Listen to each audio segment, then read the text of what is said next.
Hi, my name's Davina. I'm a firefighter with the New South Wales Fire Brigade. I've been serving for almost 6 years now. Since I joined, I've been marching in the ANZAC Day Parade. It means a fair bit to me as I have serviced myself with the Army for 11 years, and my family's got a big history too. My dad served for over 25 years, and his mum and dad actually met when they were in the Army together during World War II at Port Kembla and got married, so it's a big history for us. I joined the Army in 1996 as a medic and completed my training down at Portsea. My first posting was to the 1st Field Hospital out at Ingleburn, it was in those days.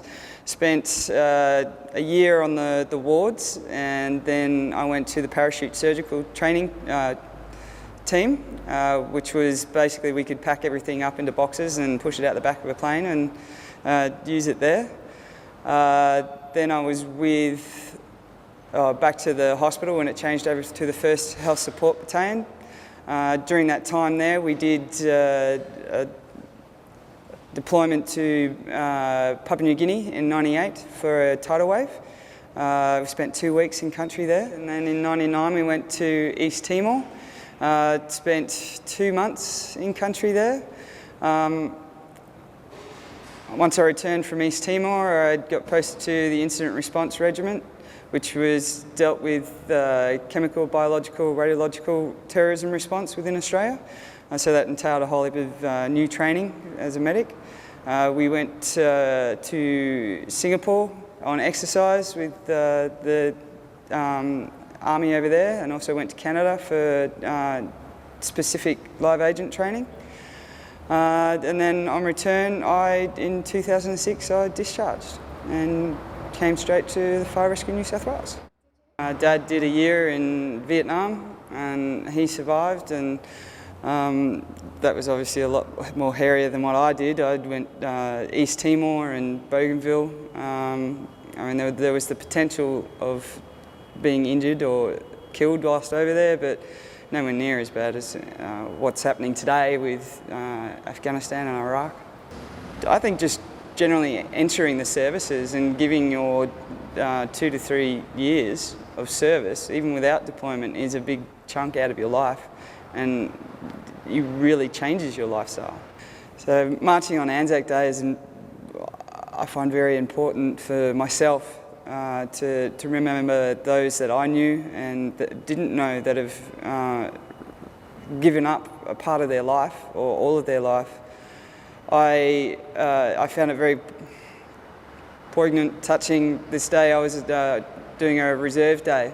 I'd been out for maybe a year, and I was reading through the Army newspaper, and on the front page was a guy that I'd shared an office with for at least 2 years, and he'd actually been injured quite severely by an IED while serving in Afghanistan. Had lost an arm, a hand, hearing, eyesight, but was still managing to serve the forces and participate in things like the Rottnest Swim and adventure races. And I think it's important to remember those people that are still fighting with those injuries, the post-traumatic stress, and their families.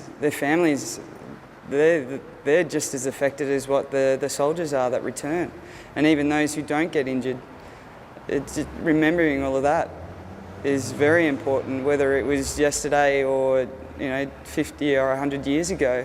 It's all very important to remember and say thanks. So my day will start with the dawn service down at Martin Place. I usually meet a few friends down there, either fire and rescue or from the old Army days, and then come into here and we have the memorial service for the Fire and Rescue New South Wales, and then we'll complete the march and come back here for a barbecue and a couple of beers, and then we'll move off to a pub and get on with catching up with all your old mates. It's great. Definitely, I'll be marching for every year that I can. Yeah.